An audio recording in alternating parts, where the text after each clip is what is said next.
אני אסדר לך את זה, אל תדאגי. הנה, סידרתי. היי אליה, מה העניינים? אהלן, מה קורה? בסדר גמור. אנחנו ממשיכים לפרק השני שלנו. יש לנו פודקאסט אחד שדיברנו שם על האפשרויות של מיזוג, והוא מאוד מאוד מפורט. אולי אתה תיתן לנו עוד שנייה בנקודות מה דיברנו שם. אבל לפני כן, תציג את עצמך בקצרה למי שדילג ישר לפרק השני. אז נעים מאוד, אני אליה. יש לי חברה שעושה התקנות של מזגנים. אני מאוד אוהב את התחום. אומרים שאתה בדרך כלל אוהב את מה שאתה טוב בו, אז אני לא יודע אם אני טוב במיזוג, אני מאוד אוהב את זה. זה, כן, אפשר לומר שגדלתי באתרי בנייה, התבגרתי בעולם המיזוג, זה הרקע שלי, זה הידע שלי, זה מה שאני אוהב לעשות, וזה תחום מאוד מאתגר. תחום מאוד מאתגר, דורש הרבה ידע, הרבה הבנה, הרבה, גם מצד אחד גם חשיבה וגם עבודה שהיא דינמית, עבודה שהיא לא עבודת משרד, וברוך השם גם מתפרנסים מזה טוב. אז אני מאוד מאוד אוהב ומרוצה מזה שזה התחום שלי. יפה. כמה שנים אתה עוסק בתחום הזה? אני היום בן 30. התחלתי בגיל 16 לעבוד בחברה גדולה. בצורה מעשית כמתקין מזגנים. לפני זה עבדתי אצל דוד שהוא קבלן. עבדתי קצת באתרי בנייה עד שנתפסתי על חברת מיזוג. מגיל 16 עבדתי כמה שנים. הייתה לי הפסקה של איזה חצי שנה שעבדתי במשהו אחר. חזרתי למיזוג, נהייתי עצמאי לפני 8 שנים בערך, ומאז התקדמתי וגדלתי כעצמאי.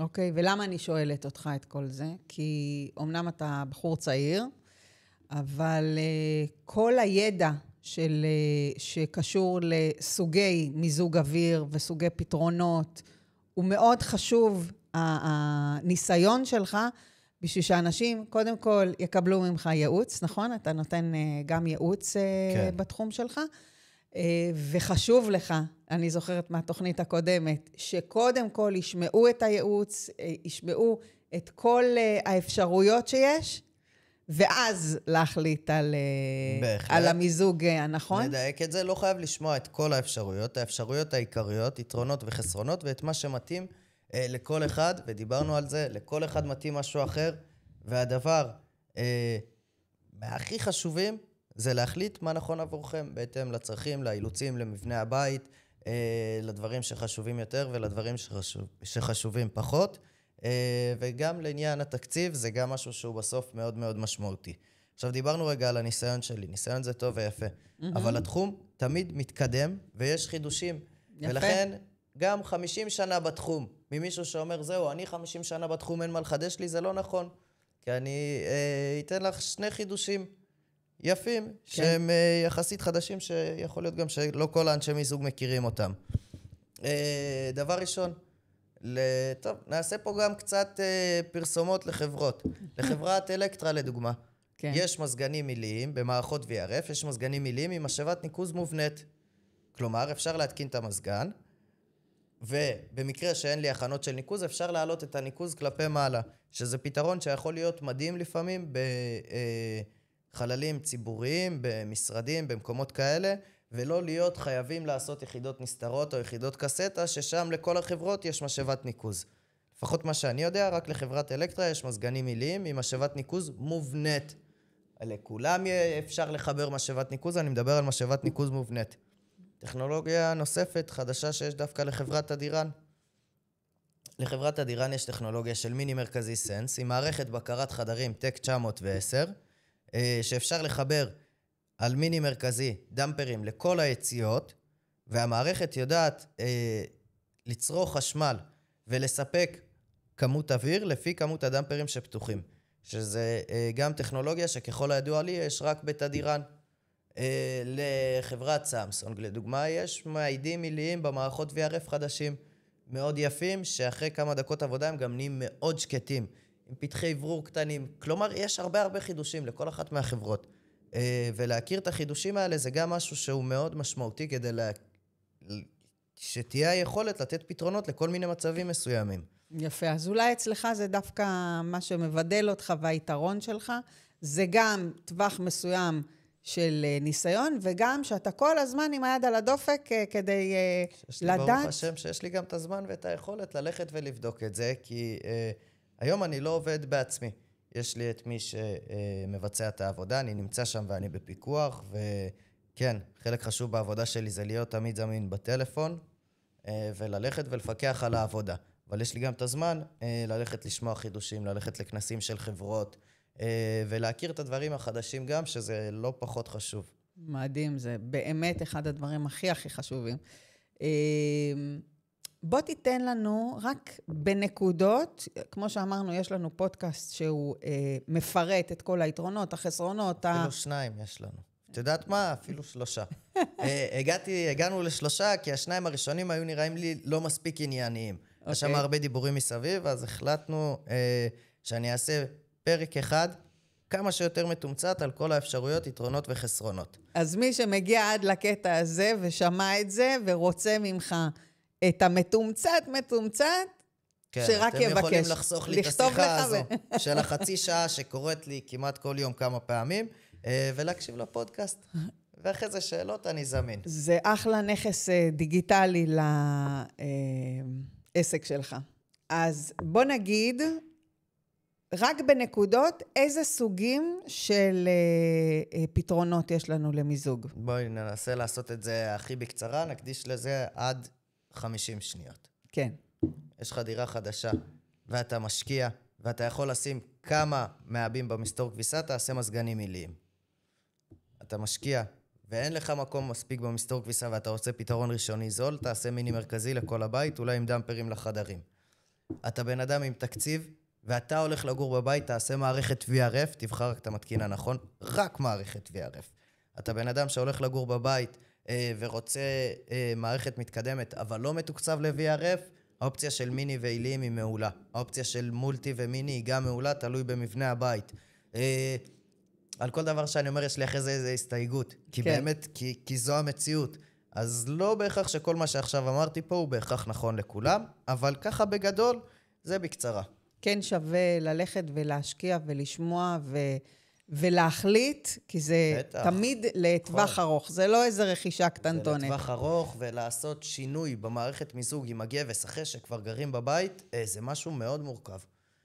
עושים התקנות ותשתיות וגבס ולכלוך ובלגן ומסתובבים בבית והרבה רעש. עדיף מראש לעשות פעם אחת משהו טוב, עוד 30 שנה תעשו שיפוץ בבית, תחליפו את המערכת. לגמרי.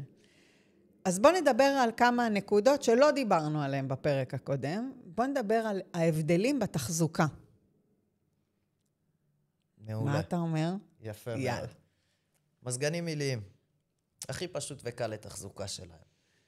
לפתוח את המכסה שלהם, להוציא פילטר, לשטוף, להחזיר, אין לי בעיה להחזיר רטוב, רק שזה קצת יטפטף על הרצפה. זה הכי קל ונוח, צריך לעשות את זה. זה עניין של ניסוי וטעייה, אין פה כלל גורף. יש בתים, בדרך כלל בתים בקומה יותר נמוכה, יהיה צריך לנקות הפילטרים יותר. בתים בקומות גבוהות יותר, יהיה צריך לנקות הפילטרים פחות.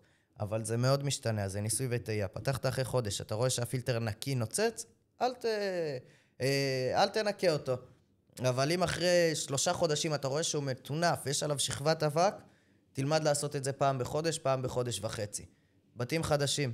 בשנה הראשונה שאתם בבית ועדיין יש סביבכם בנייה ופיתוח, יהיה צורך לנקות יותר את הפילטרים. הלאה, מזגן מיני מרכזי או יחידה נסתרת.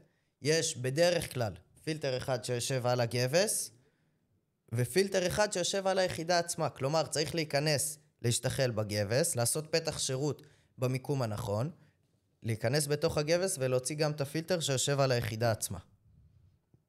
דבר נוסף, למי שמשקיע ורוצה לנשום בריא, לשמור על המזגן לטווח ארוך ולחסוך בחשמל, זה אחת לכמה שנים, זה תלוי בכמה מנקים את הפילטרים וכמה מפעילים את המזגן, לעשות שטיפה עמוקה למזגן. יש היום חברות שעושות את זה במאות שקלים לכל מזגן. אני רגע אדבר על החברות האלה. הם עושים עבודה בסדר גמור. הם מנקים את רוב חלקי המזגן, אבל הם לא באמת מכירים את המזגן לעומק, והם לא מגיעים לניקיון של 100%. יכולים לספר כמה סיפורים שהם רוצים. אני ראיתי איך הם עושים את זה. הם כן נותנים מענה. הם נותנים מענה גם מאוד זול, כי טכנאי לא ייקח 200 שקל על שטיפה, הוא ייקח 400-500 שקל על שטיפה של מזגן עילי, ובצדק. אז אתה ממליץ בעצם שטכנאי יבוא, לקרוא לטכנאי בשביל לנקות אותו? כל אחד והתקציב שלו. לא, אני חושב שטכנאים היום, לא כולם גם כבר ירצו לעשות את זה. זה לא העבודה הכי נעימה, ואני חושב שהחברות שעושות את זה נותנות פתרון מספיק טוב, והן לא לוקחות מחיר מאוד גבוה. אבל זה מה שהם יודעים לעשות, איך לנקות את המזגן. הם לא יכירו את הסוללה האחורית, ולא איך לפרק את האמבטיה, ולא... יש שם חסר, הם לא אנשי מיזוג. הם יודעים איך לנקות אותו, הם מנקים אותו 85-90%, לדעתי זה מספיק, וזה אחלה פתרון, וזה בחצי מחיר ביחס לטכנאי. יש קשר בין הניקיון של המזגן לחיסכון שלו? חיסכון בחשמל? חיסכון בחשמל. בטח. פילטרים נקיים יחסכו הרבה בצריכת חשמל. פילטרים נקיים יגרמו לזה שהמזגן יקרר מהר יותר וטוב יותר, יגרמו לנשום אוויר נקי יותר, וישמרו על המזגן לטווח ארוך. יפה. בוא נדבר על עוד משהו קטן, שקשור לעיצוב פנים של הבית. איזה מזגן אתה היית ממליץ למי שממש חשובה לו האסתטיקה ואיך הבית ייראה, וככה, נניח שאין בעיה תקציבית. אין בעיה תקציבית, אז סביר להניח שיש אדריכל, אדריכלית, מעצבת, שהם יכתיבו לנו מה לעשות. לרוב זה יהיה יחידות נסתרות בזריקה ישירה, זאת אומרת יחידה נפרדת למטבח, בדרך כלל היא תהיה מעל הארונות מטבח, יחידה נפרדת לסלון, יש מצבים שהיא תהיה אנכית רגילה, ויש יחידה שהרבה פעמים רוצים לעשות אותה, מעצבים ומעצבות פנים, יחידה ורטיקלית. יחידה ורטיקלית זה אומר שיושבת על הקיר, לוקחת אוויר מלמטה ומספקת האוויר למעלה. ואז לא עושים הנמכה בצורה כזו לתקרה, אלא מעבים את הקיר. ואז עושים את זה מאחורי טלוויזיה או באיזשהו קיר נגרות. ואז גם מרוויחים עבודה תקינה יותר של המזגן, כי במצב אופטימלי, הכי טוב שהמזגן ייקח אוויר מלמטה ויספק אוויר מלמעלה. לרוב לא עושים את זה, זה עניין של תקציב. מי שאין לו בעיה תקציבית ויש מעצב או מעצבת פנים, בדרך כלל יעשו מערכת VRF, יבחרו יחידות שנכונות להם, שיכולות לתקשר עם עוד חלקים בבית. יש פתרונות מאוד יפים ומאוד מעניינים. מהמם. יש לנו עוד הרבה דברים שאנחנו יכולים לדבר עליהם, ואולי אנחנו נשאיר את זה לפודקאסט הבא שלנו. 100%. יש לך איזה טיפ ככה, כזה, שמי שעכשיו נמצא, רכש את הדירה, והוא שנייה לפני החלטה על המיזוג שהוא רוצה להתקין אצלו בבית, טיפ חשוב שאתה רוצה לסיים איתו. הטיפ שאני הייתי נותן זה לעשות מחקר, לא צריך עכשיו חודשים של מחקר, אבל לעשות מחקר קצר מי הקבלן מיזוג או מי המתקין שהולכים לעבוד איתו. לבדוק עם לקוחות קצת יותר ותיקים, לבדוק, ללכת לראות בעצמך איך נראית העבודה שלו לפני סגירה של גבס, לעשות בדיקה איך השירות, לכולנו יש בעיות, יש לפעמים בעיות בעבודה. החוכמה היא לדעת לחזור ולתת שירות ולפתור את הבעיות האלה. אני לא מאמין שיש בעלי מקצוע שעושים עבודה ואף פעם הם לא צריכים לחזור ללקוח. תמיד יש איזשהם תקלות שצריך לחזור אליהם, והחוכמה היא לדעת לתת שירות ולפתור את הבעיות האלה, ולא לחפש איך להתחמק מהם. זה דברים שמחקר, שוב, לא צריך חודשים, אבל קצת עבודת מחקר, ביקורות בגוגל, חברים, אנשים, ולא להיבהל מבעל מקצוע שכן, הוא עשה אצלי התקנה והייתה נזילת מים. אם הוא הגיע ותיקן ונתן שירות, הייתי בוחר בכזה בעל מקצוע שידע לחזור ולתת שירות.